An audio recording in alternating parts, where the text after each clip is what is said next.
안녕하세요. 지방에 살고 있는 곧 마흔이 되는 여자입니다. 이혼까지 하게 된 이유에는 여러 가지가 있는데요. 그중 가장 큰 이유를 꼽으라고 해도 어느 하나를 꼽지 못할 만큼 남편과 시댁엔 문제가 참 많았습니다. 애초에 그런 인간이라는 것과 그런 집안이란 걸 알았더라면 결혼을 하지 않았을 텐데요. 왜 연애하던 시절엔 남편의 본 모습을 보지 못했는지 모르겠네요. 하여튼 화나고 아팠던 그 시절은 이젠 과거일 뿐이고, 이제는 앞만 보며 살아가야겠죠. 그러면 이혼을 할 수밖에 없었던 여러 이야기를 한번 들어보실래요? 저와 남편은 맞벌이 부부였어요. 시댁은 50평대 아파트에 살고 있었는데, 재산 정도는 굳이 묻지 않았습니다. 집이 자가인지 아니면 세를 들어 사는 것인지 역시 알지 못한 상태였죠.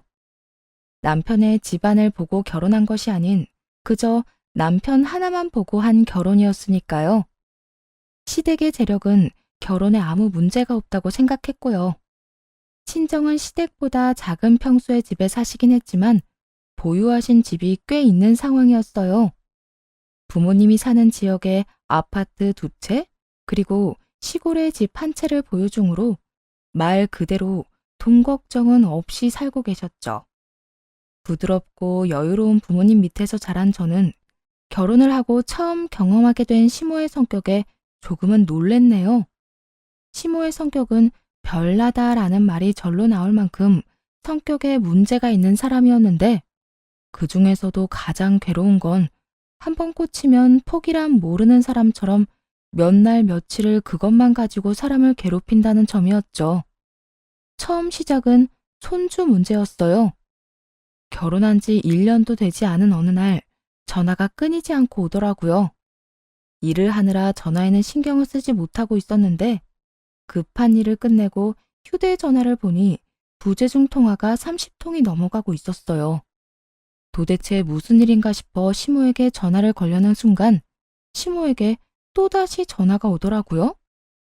넌 왜 이렇게 전화를 안 받니? 내가 전화를 몇 통이나 한 줄 알아? 도대체 뭐 하고 있었니? 지금 일하고 있죠.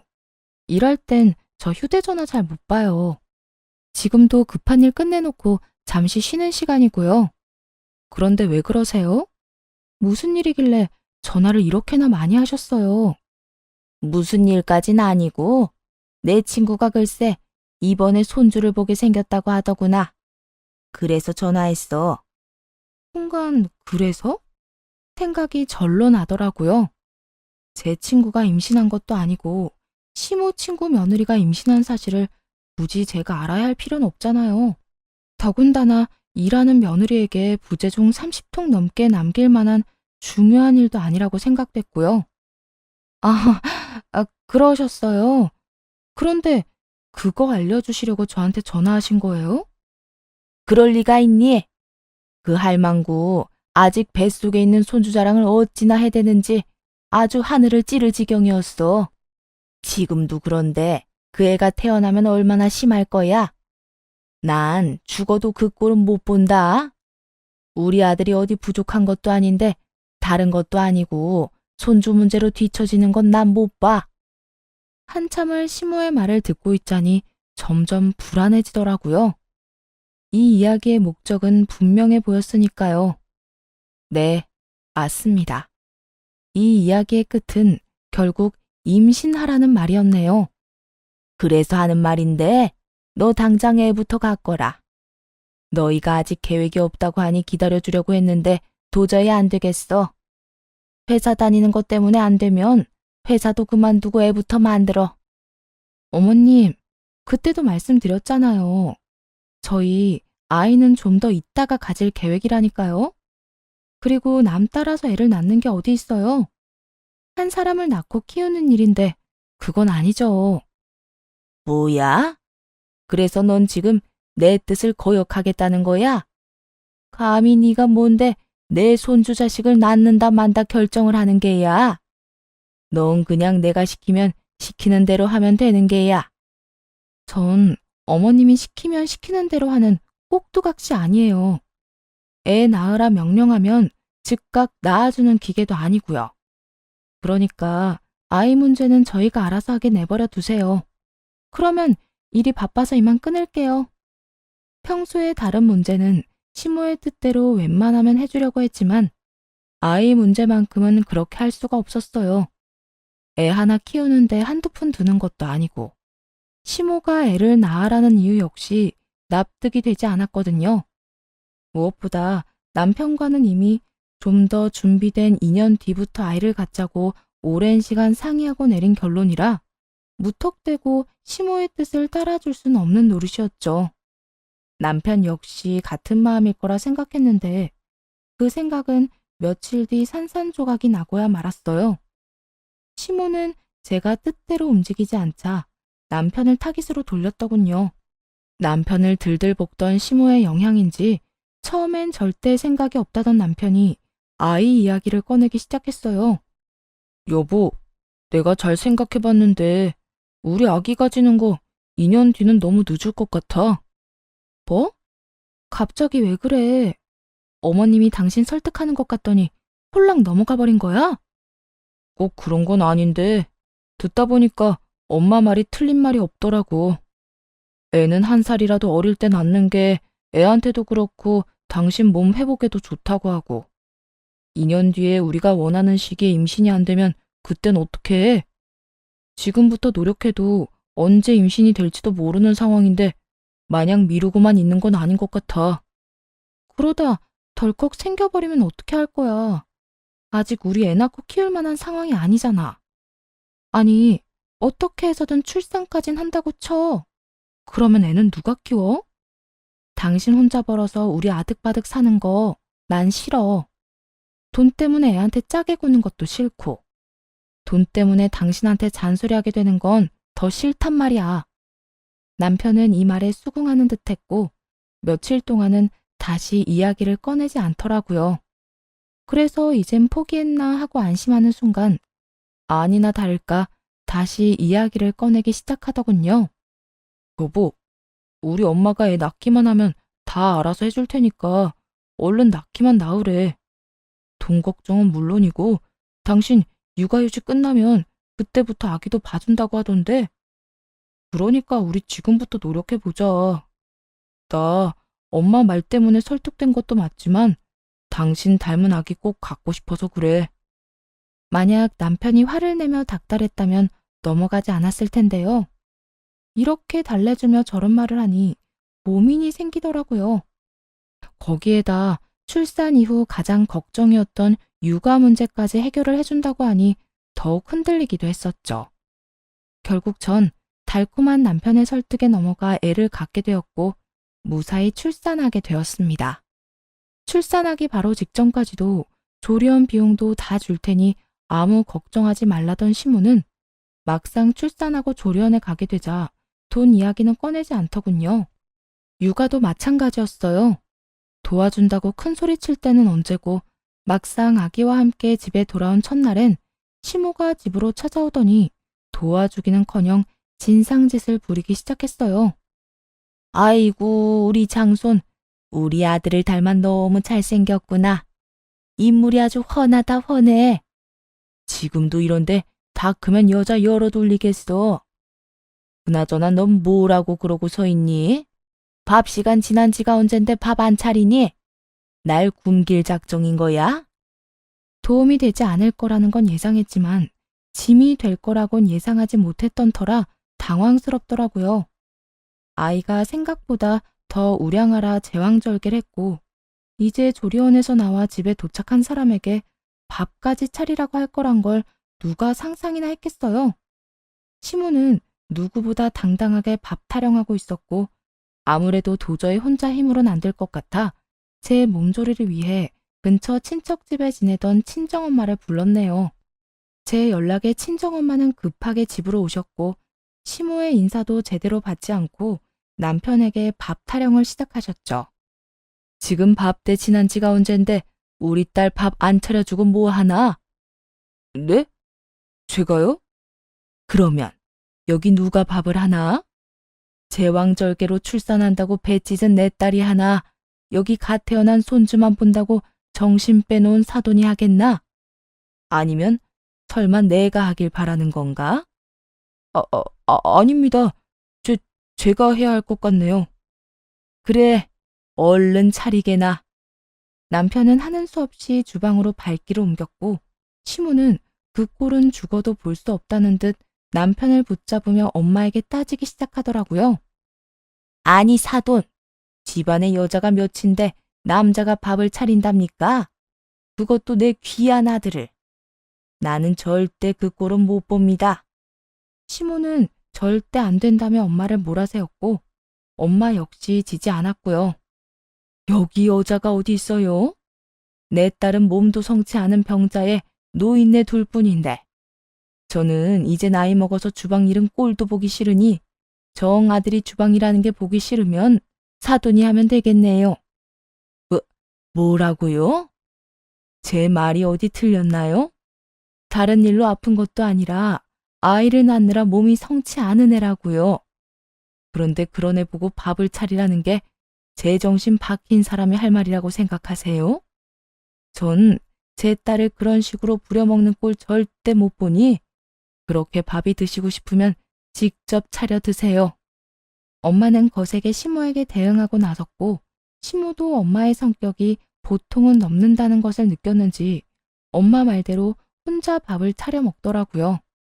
남편 놈은 자기 엄마가 차린 밥을 먹지도 못하고 친정엄마 눈치만 살피고 있었고 시모는 또 그런 남편의 행동이 보기 싫다는 듯 미간을 찌푸리더군요. 거기서 엄마는 마지막 한 방을 날려버렸어요. 자네, 배고픈가? 네? 조금, 제가 아침부터 제대로 먹지를 못해서요. 그래? 그러면 가서 먹게나. 자네 마누라는 자네 자식 돌본다고 지금 아무것도 못 먹고 있는데 그래도 자네 배고프면 혼자라도 먹어야지. 배고픈 게 죄인가? 눈치 없는 게 죄지. 정 고프면 먹어. 아닙니다. 생각해보니까 배가 안 고프네요. 조금 있다 엄마 가시고 나면 밥 차려서 집사람이랑 먹을게요. 그래? 웬일로 그리 기특한 생각을 다 했어? 두 사람 먹을 미역국은 내가 끓여주고 애도 봐줄 테니 조금 있다가 같이 먹어. 알겠지? 네, 장모님. 감사합니다. 남편의 입에서 저런 말이 나오자 시모는 마음이 확 상해버렸는지 먹던 밥은 싹 다 정리해버리고 집을 나가버리더군요. 간다는 인사도 없이 말이에요. 얼마나 통쾌했나 몰라요. 평소 저를 시집온 며느리가 아니라 새로 들인 종쯤으로 여기던 시모였던 터라 미안한 감정은 조금도 없었어요. 그 후 시모는 집으로 아기를 보러 오긴 했지만 제가 또 엄마를 부를까봐 저에게 뭘 시키진 않더라고요. 남편 역시 한번 호되게 당하고 나니 시모가 오면 시키지 않아도 배달 음식을 시키곤 했어요. 그렇게 시간은 흘러 제 복직 날이 다가왔고 예상대로 시댁에선 어떤 말도 나오지 않더라고요.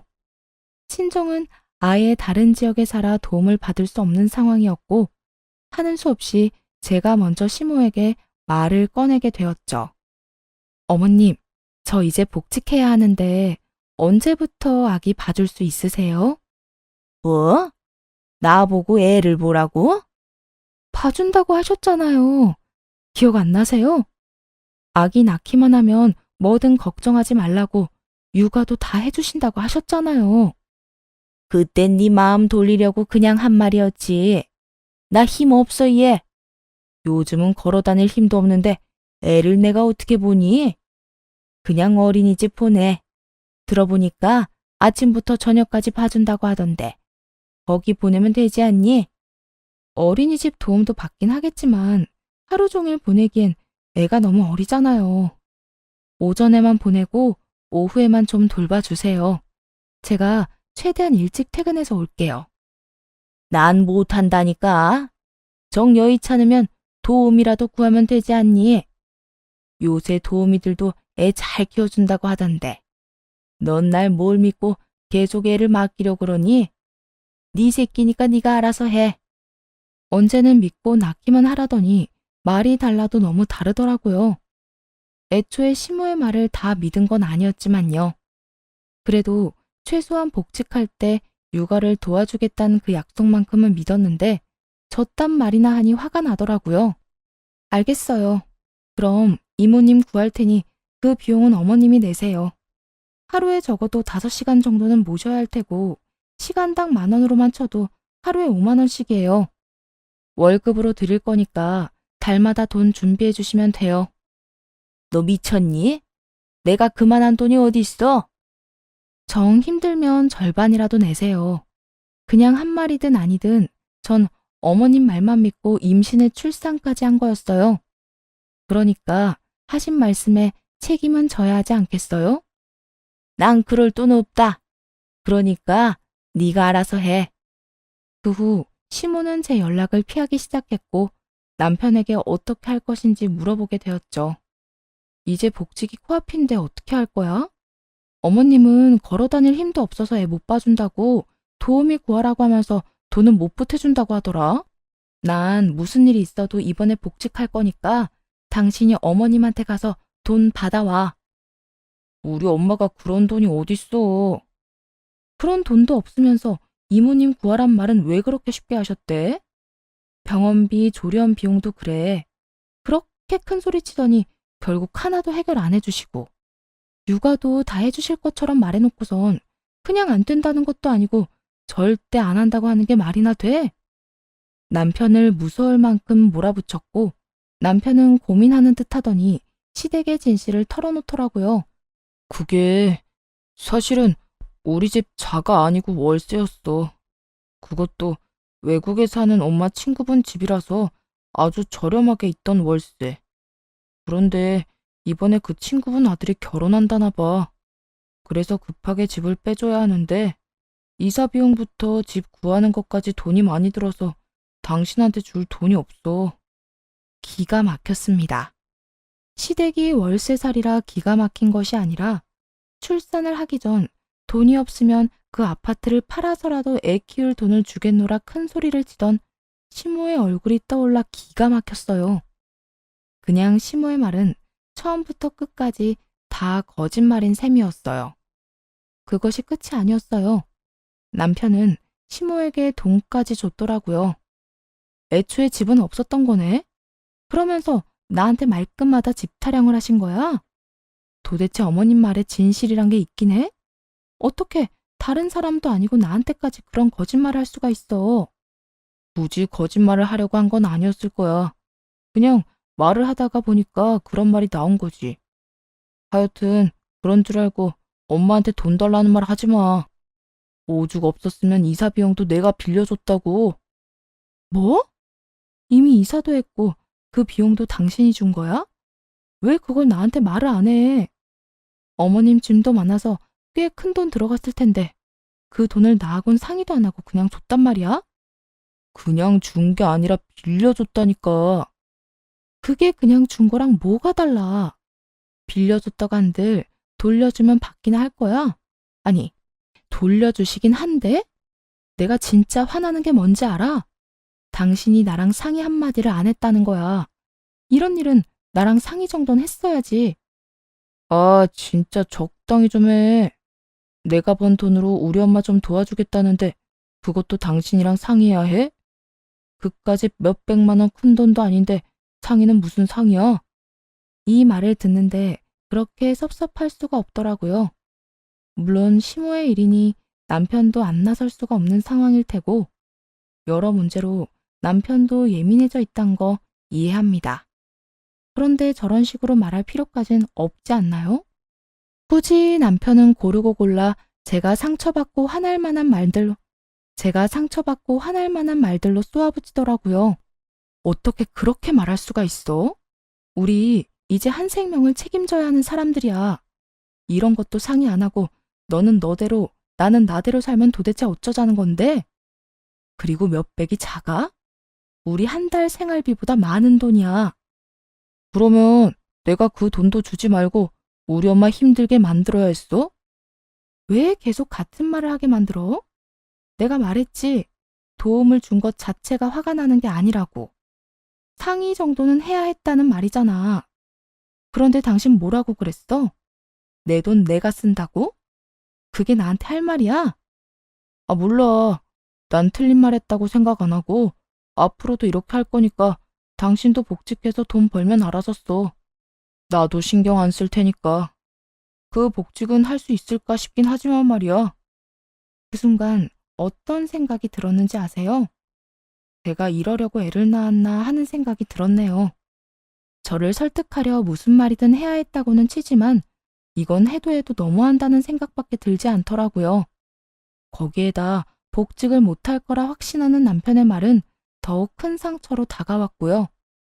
고민은 깊어졌고 때마침 연락을 해온 엄마와 이런 문제들을 상의하게 되었어요.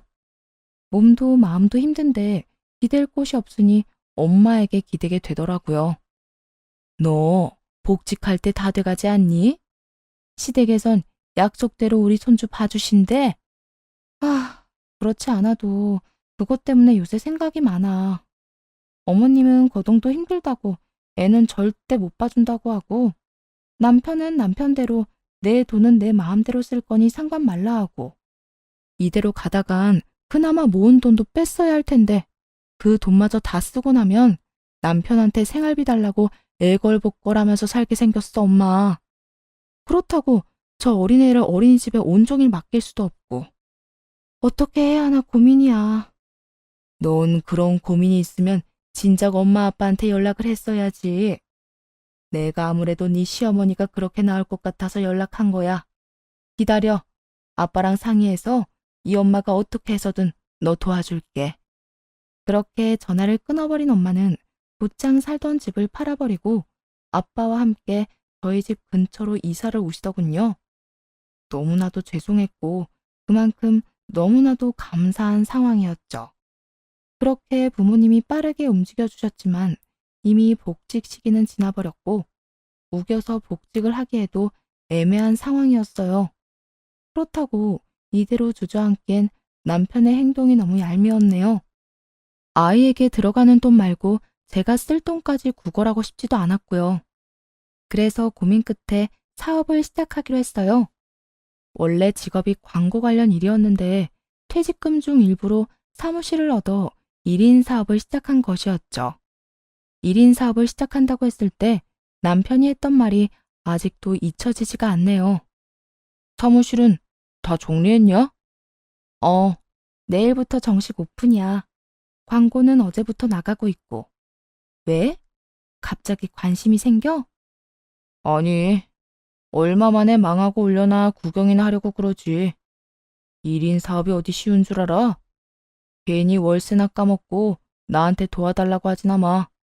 난 우리 엄마 도와준다고 돈 없으니까. 응원은 못해줄 망정 얼마나 무시하는지 그 덕에 일을 바득바득 갈게 된 계기가 되더군요.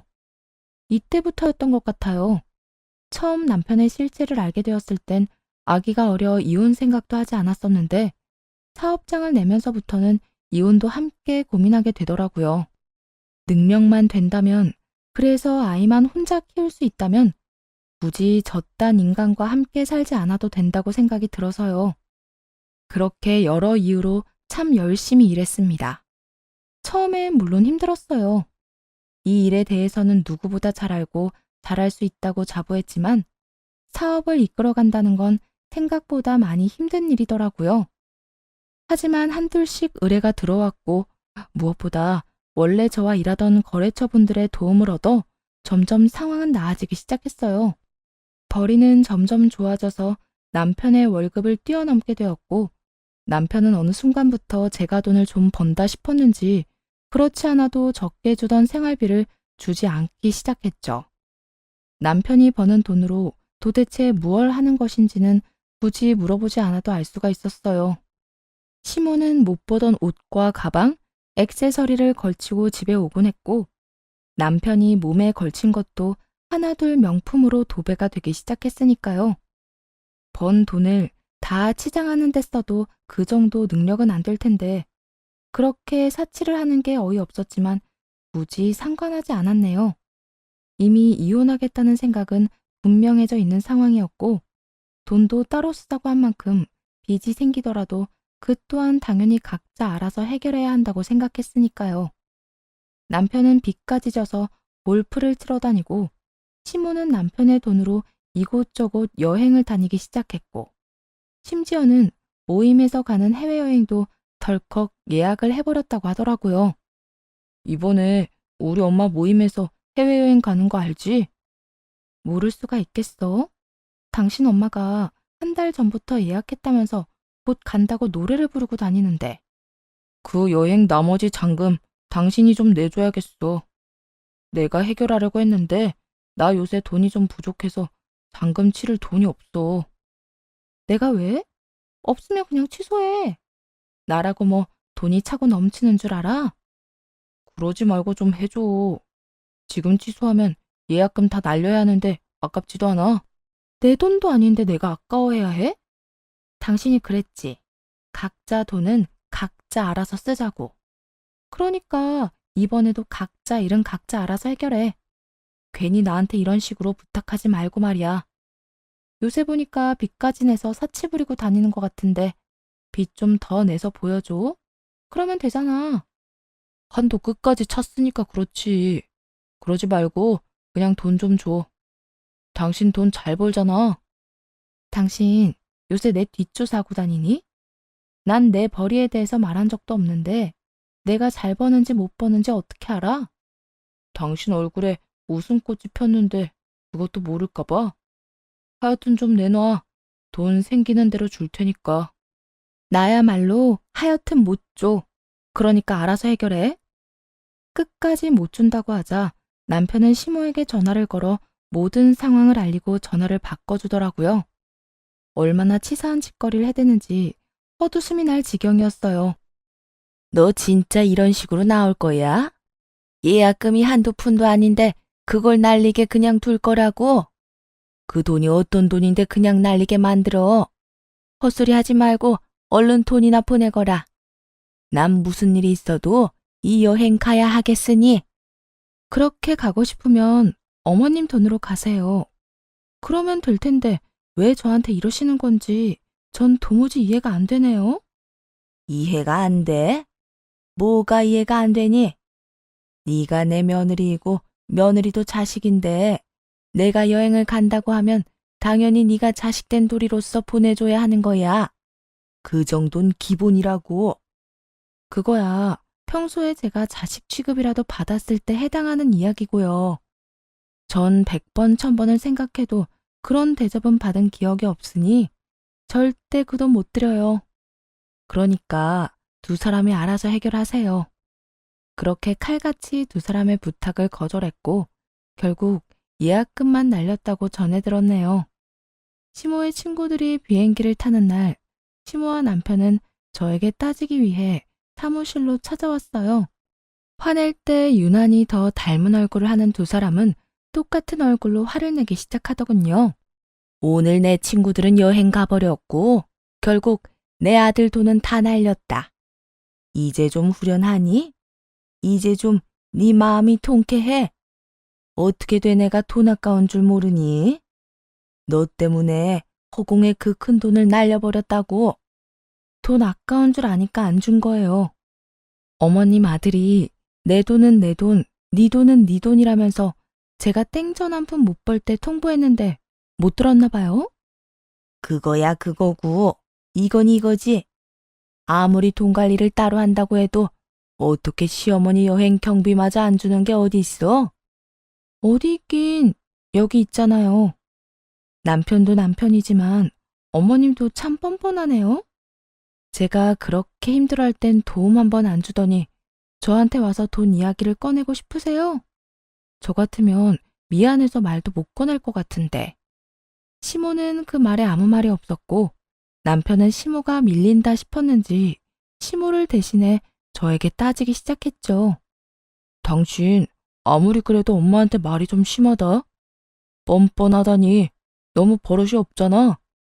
내가 지금 이 상황에 버릇이 좋은 것도 이상하다고 생각 안 해? 난 잘못한 거 하나 없는데 내 사무실로 이렇게 찾아와서 다짜고짜 따지고 화내는데 이 와중에 내가 상냥하고 예의까지 있어야 해?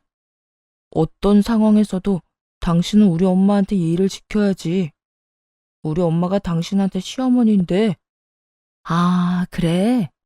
그러면 이혼하면 되겠네. 뭐? 지금 이혼이라고 했어? 어, 이혼이라고 했어. 이혼하면 더는 나한테 시어머니도 아니고, 그러면 당신이 그딴 말도 안 되는 요구 따윈 하지 않을 거 아니야. 덤으로 당신이랑 같이 살 필요도 없고 말이야. 남편은 이혼 요구에 헛웃음을 치며 이렇게 말하더군요. 이혼? 그래. 당신이 원하면 난 이혼해 줄 수 있는데 당신은 괜찮겠어? 나한테 재산 분할도 해줘야 할 거고 당신이 그렇게 끔찍하게 생각하는 우리 아들은 아빠 없는 애 만들어야 할 텐데. 남편은 감히 아들을 입에 올리며 비아냥대기 시작했고 그런 남편의 얼굴에 이혼을 위해 준비했던 사진들을 던져버렸어요. 바닥에 떨어진 자신의 사진을 본 남편의 얼굴은 아연 실색이 되어버리더군요.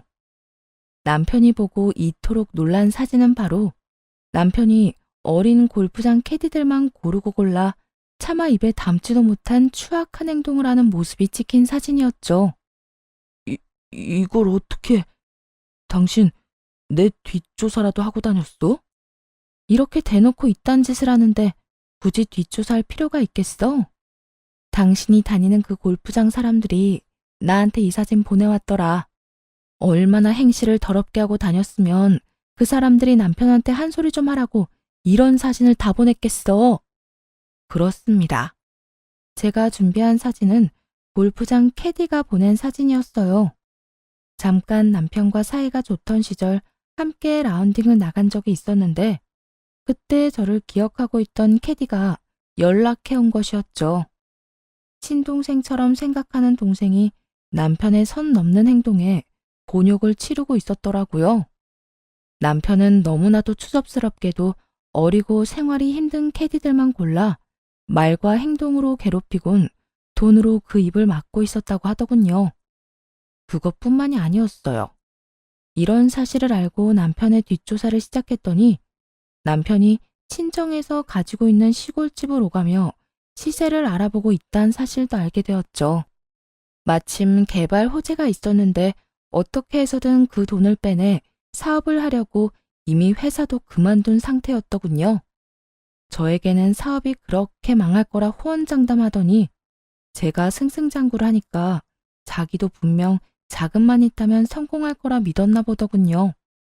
혹시나 싶어 노트북을 살펴보니 사업 계획서도 작성해둔 뒤였고 여기저기 연락을 해 찔러보는 상황이었어요. 이미 퇴직금도 절반 넘게 쓴 뒤였고 나머지는 시모의 집 대출금으로 야금야금 까먹는 상황이었죠. 아무리 그래도 그렇지 그딴 행동을 하고 다니는 것도 모자라 감히 우리 부모님 돈까지 탐내다니 이건 이혼밖엔 답이 없는 상황이더군요. 하물며 시댁 대출금까지 갚는 상황이라니 생각보다도 더 최악인 상태였어요. 이건 그냥 손이 하필 그 부분에 스친 것뿐이야. 설마 이렇게 어린 여자한테 내가 그딴 짓을 했겠어? 나 그 정도로 최악은 아니라고. 하여튼 당신이 생각하는 그런 거 아니니까 이혼 이야기는 꺼내지도 마. 난 다른 건 몰라도 우리 아들 편부모 가정에서 키울 생각 없어. 당신 우리 아들이 다니는 어린이집이 어디인 줄이나 알아? 우리 아들이 어떤 어린이집에 어떤 반에서 생활하는지 알기나 하냐고. 아니, 어떤 음식을 제일 좋아하는지는 알긴 해? 애한테 관심도 없는 사람이 이제 와서 아들 생각하는 척하기 안 부끄러워? 그딴 거 다 몰라도 단 한 가지 변하지 않는 사실은 내 아들이라는 거야. 그러니까 이혼 같은 헛소리 하지 마.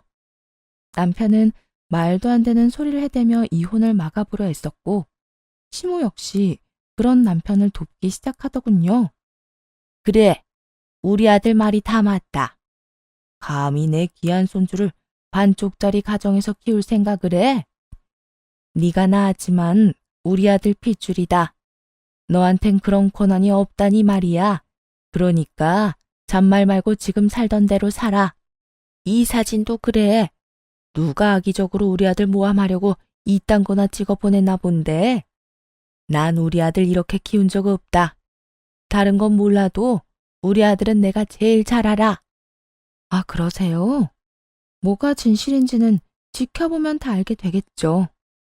들어보니까 CCTV 영상 사본도 있다고 하던데 그걸 보면 악의적인 편집인지 아니면 악의적인 행동일지 알 수 있겠죠. 그리고 제 아들은 내 아들이지 어머님 집안 소유물이 아니에요. 그러니까 이때껏 제대로 한 번 안아준 적도 없는 내 아들한테 관심 끄세요. 두 사람이 뭐라고 하든 난 이혼할 거고 끝까지 이런 식이면 소송이라도 할 거니까 그런 줄 알고 돌아가세요. 좋은 말로 하는 지금 나가지 않으면 경찰 부를 거니까 그런 줄 알고요. 두 사람은 이 말이 그저 엄프라고 생각했는지 끝까지 버티고 서서 나가지 않더라고요. 이혼은 안 된다. 네가 뭔데 이혼 이야기를 먼저 꺼내냐는 둥. 막말을 쏟아내는 두 사람을 깡그리 무시하곤 경찰에 신고해버렸네요. 경찰차 소리가 들려오자 두 사람은 그제야 도망치듯 사무실을 나갔고요. 그 후 이혼 소장을 내며 이혼은 진행되었고 남편은 끈질기게 재산 분할에 집착하더군요. 하지만 남편이 출산 이후 가정에 소홀하고 생활비를 주지 않은 점, 월급뿐 아니라 빚까지 내서 시댁을 도와준 점, 골프장 캐디와 있었던 일까지 더해져 이혼은 저의 승소로 끝이 났습니다. 재산 분할도 거의 없는 것과 마찬가지의 결과가 나왔어요. 물론 아들도 제가 키우기로 결정이 떨어졌고요. 하지만 물론 이혼이 복수의 끝은 아니었죠. 전 남편과 전 시모에게 받은 위자료를 전 남편에게 당한 캐디들이 고소하는 과정에 조금 투자도 해주었어요. 전 남편의 인생은 롤러코스터를 타고 나락으로 떨어지기 시작했고 마지막까지도 아낌없이 제 욕을 하던 전 시모는 그때서야 찾아와서 울고 불고 빌기 시작하더라고요. 하준이 어미야, 제발 하준이 아비 좀 살려다오. 저러다가 진짜 큰일 나게 생겼어. 너도 하준이 아빠라는 사람이 깜빵 가는 건 싫지 않니? 하준이가 자라서 이 사실을 알면 뭐라고 하겠어? 분명 자기 아빠 깜빵 넣은 사람이 너라고 원망할 텐데 너 후회하지 않겠니? 헛웃음은 이런 상황이 나오는구나 싶었어요. 하필 설득하는 무기로 제 아들을 쓰다니 한참이나 잘못된 파악이었죠. 힘이 없어서 거동도 힘들다고 애 한 번 안아준 적 없는 사람은 내 아들한테 관심 끄라고 했을 텐데요. 그땐 정말 내 몸이 안 좋았어. 내가 오죽했으면 귀한 내 손주 마음껏 안아주지도 못했을까. 귀한 손주 안아줄 힘은 없어도 백화점 다니면서 아들 돈 쓸 힘은 있었나 보네요. 왜? 백화점 다닐 때는 휠체어라도 타고 다녔어요? 그렇지 않고서야 지금 말이랑 그때 행동이 너무 앞뒤가 안 맞잖아요. 그래. 나 애 한 번 봐준 적도 없다. 그런데 네 아들은 네가 키워야지 왜 그걸 가지고 트집을 잡니? 너 너무 치사하다고 생각하지 않니? 그런 논리라면 그쪽 아들도 그쪽이 책임져야지 왜 나한테 와서 이러세요? 그리고 그쪽은 저한테 그런 말할 처지가 아니어도 저는 그쪽한테 이런 말할 입장이 되죠. 제가 아직 아이를 낳기는 싫다고 그렇게 거부할 때는 낳기만 낳으면 다 해준다고 했던 사람이 다름 아닌 그쪽이에요. 다른 사람이 억지로 시킨 말도 아니고 본인 스스로 뱉은 말인데 단 한 번도 지킨 적이 없잖아요. 그러니까 이제 와서 손주라는 둥 내 아들 이름 입에도 올리지 마세요. 내가 오죽하면 이러겠어. 오죽 급했으면. 나도 내 아들도 너한테 다 잘못한 거 인정할 테니까 제발 내 아들 좀 도와줘. 들어보니까 네가 그 아가씨들 도와주고 있다던데 네가 설득하면 그냥 용서해주고 넘길 수도 있지 않니? 많은 거 바라지도 않아. 그냥 만나서 우리 아들 용서해달라고 말이라도 좀 해주려무나. 그 하나를 바란다는 게 지나치게 많은 걸 바라는 거예요. 저는요, 절대 그 아가씨들한테 용서해줘라, 없던 일로 덮고 넘어가라, 이딴 쉰소리 하고 싶지도 않아요. 그럴 생각도 없고요. 본인이 저지른 죄 스스로 다 갚으라고 하세요. 돈으로 갚든 몸으로 갚든 말이에요. 전시모는 자신의 말이 씨알도 먹히지 않을 것 같아 보이자 눈물을 다 닦아내더니 저를 노려보며 겁을 주기 시작하더라고요. 그건 먹힐 거라 생각했는지 멍청하기 짝이 없는 대처법이었죠. 너 계속 이런 식으로 나오면 내가 하준이한테 다 말할 수밖에 없다. 하준이가 어느 정도 자라고 나면 네 아빠 인생 망하게 한 사람이 다름 아닌 네 엄마라고 다 말해버릴 거라고. 너 진짜 잘 생각해야 한다. 엄마 아빠가 이혼한 건 둘째치고 남자애한테 아빠가 얼마나 큰 존재인데. 그런 아빠가 망하면 애도 애지만 너라고 기분이 좋을 것 같아? 막상 망하고 나면 너도 기분이 좋지만은 않을 거라고. 그러니까 내가 이렇게 고개 숙이고 부탁할 때 내 아들 살려내란 말이야. 진짜 큰 착각을 하는가 본데 난 애 아빠든 말든 망하는 꼴 보고 싶어서 이러는 거예요. 그러면 내 기분이 엄청 좋을 것 같아서요. 그러니까 괜히 애 먼 사람 붙잡고 시간 낭비 그만합시다. 네? 이 말에 화가 머리끝까지 난 전시모는 저를 향해 손을 뻗어보려 애썼지만 소용없는 짓이었죠. 제가 키가 훨씬 더 크기도 했지만 시모의 손에 잡힐 만큼 제가 느리지도 않았으니까요. 그 길로 전시모의 두 손을 잡아 끌어다 내쫓아버렸어요. 그 후 전시모는 끈질기게 찾아왔지만 그때마다 경찰에 신고를 했고 그 후로는 더는 찾아오는 일은 없었네요. 전시모의 발길이 끊기고 들려오는 소문엔 전 남편은 막대한 합의금을 주고 구치소 신세는 면했다고 하더군요. 그때라도 정신만 차렸다면 아들이 원하는 한에서는 얼굴은 보여주고 살려고 했는데 말입니다. 전 남편은 정신을 차리지 못하고 헛바람만 들어 사업을 하겠다고 돈을 빌리고 다니기 시작했다는 소문이 들려왔어요. 여기저기 친인척들에게까지 돈을 빌려 시작한 사업은 뭘 제대로 해보지도 못하고 망했다고 하더군요. 당연한 결과였어요. 전 남편의 노트북에서 본 사업 계획서는 겉만 그럴듯하지 조금만 따져보면 말도 안 되는 사업이었으니까요. 전 시모와의 연락도 끊고 빚쟁이에게 쫓겨다닌다는 전 남편이 제 앞에 모습을 드러낸 건 이혼한 지 2년이 지나던 해였어요. 집과 사무실을 옮기며 아이의 유치원까지 옮겼는데 어떻게 안 것인지 유치원으로 찾아왔더라고요. 차마 두 눈으로 보기 힘든 꼴을 하고 말이에요. 여기까지 어떻게 알고 찾아온 거야? 아니, 무슨 염치로 찾아온 거야? 아빠가 아들 보고 싶어서 찾아오는데 염치도 있어야 해? 당신이 이혼하고 내 아들을 한 번도 안 보여주니까 이렇게 찾아왔지. 그런 권리 찾으려면 최소한 양육비라도 주고 그딴 소리를 해. 당신 나한테 양육비 한 번도 준 적 없는 건 알고 있지? 내가 그 양육비 지금이라도 한 번에 다 받아내려고 마음만 먹으면 다 받아낼 수 있는데 그렇게 해줄까? 아, 진짜. 내 사정 다 알면서 그러지 좀 마. 그렇지 않아도 빚쟁이한테 쫓기느라 힘들다고. 그러니까 그런 상황에서 애를 찾아오면 어떻게 해? 생각이 있어 없어? 혹시라도 아들한테 피해가 될 거란 그런 생각은 하지도 못한 거야?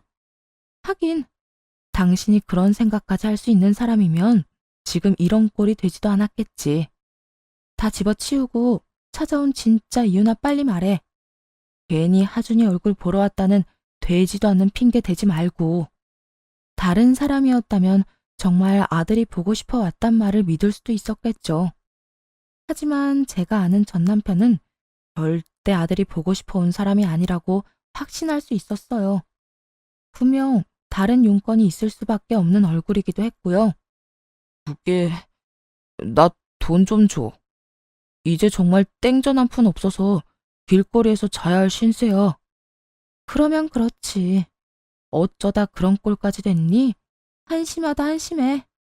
그래, 나 한심해. 그러니까 다 알고 있는 사실 늘어놓지 말고 돈이나 좀 줘. 한 500만 원 정도? 당신 그 정도 돈은 쉽게 마련할 수 있잖아. 전 남편은 500만 원이 마치 나와라 뚝딱 하면 나오는 돈처럼 쉽게 이야기하더라고요. 수중에 돈 한 푼이 없어 전부인에게 구걸이나 하러 온 놈이 말이에요. 불쌍하기는커녕 한심하지도 않았어요. 그저 어떻게 해야 이 정신나간 전 남편을 한 방에 떨쳐버릴 수 있을까 고민만 할 뿐이었죠. 고민 끝에 가방 안에서 500원짜리 동전 하나를 전 남편의 손에 쥐어주며 이렇게 말했어요. 500만 원은커녕 500원도 아까운데 그래도 예정이 있어서 이거라도 주는 거니까 가지고 가. 갚을 필요도 없고 그 돈 핑계로 다시 찾아올 생각도 하지 마. 알겠어?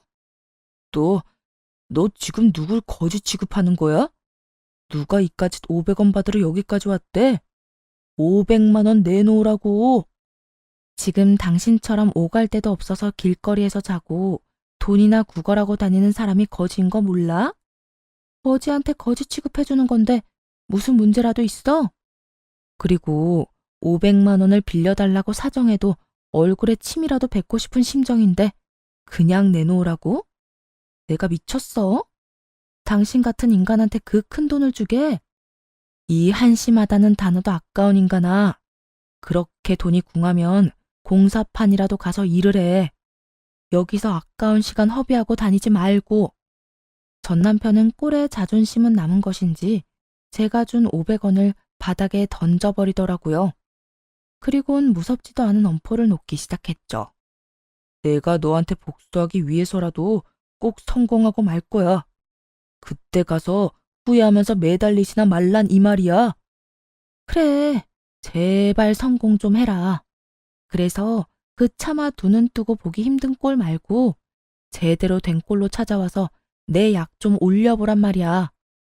뭐, 그 성공이 그렇게 쉽게 될지는 모르겠지만 내가 그때 되면 내 아들도 다시 데리고 올 거야.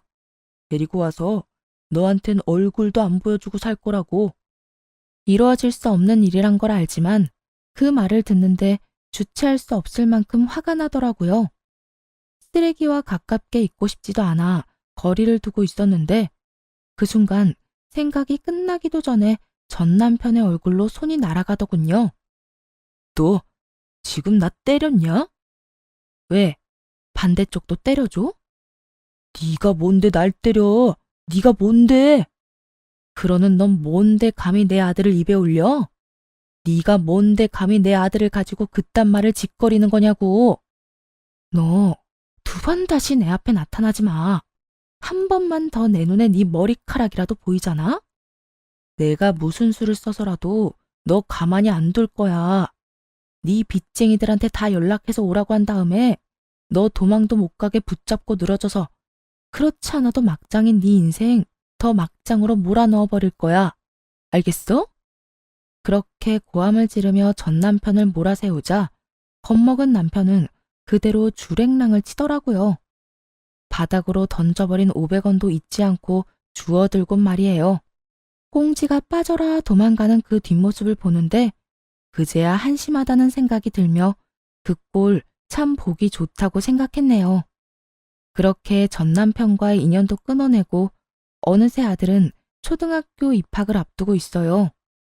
다행히 크는 동안 크게 아빠를 찾는 일도 없었고 지금까진 바르고 착한 아이로 자라고 있습니다. 상황이 상황인지라 결혼 생각은 물론이고 연애 생각도 없는 상태예요. 그저 지금은 아들을 잘 키우고 아들에게 지극정성인 부모님께 효도하는 것이 제가 바라는 전부이네요. 마땅한 취미생활도 없는 저를 보며 직원들이 무슨 재미로 시간을 보내냐고 물어오곤 하는데요. 가끔 아들과 여행을 다니고 부모님과 수다를 떨며 시간을 보내는 그 순간들에 때론 소소한 행복을 그리고 때론 너무나도 큰 행복을 느끼며 살고 있어요. 다른 사람이 절 어떻게 보는지는 몰라도 제가 이렇게 행복하다면 된 거 아닐까요? 이렇게 사연은 끝입니다. 긴 사연 끝까지 함께 해주셔서 감사합니다.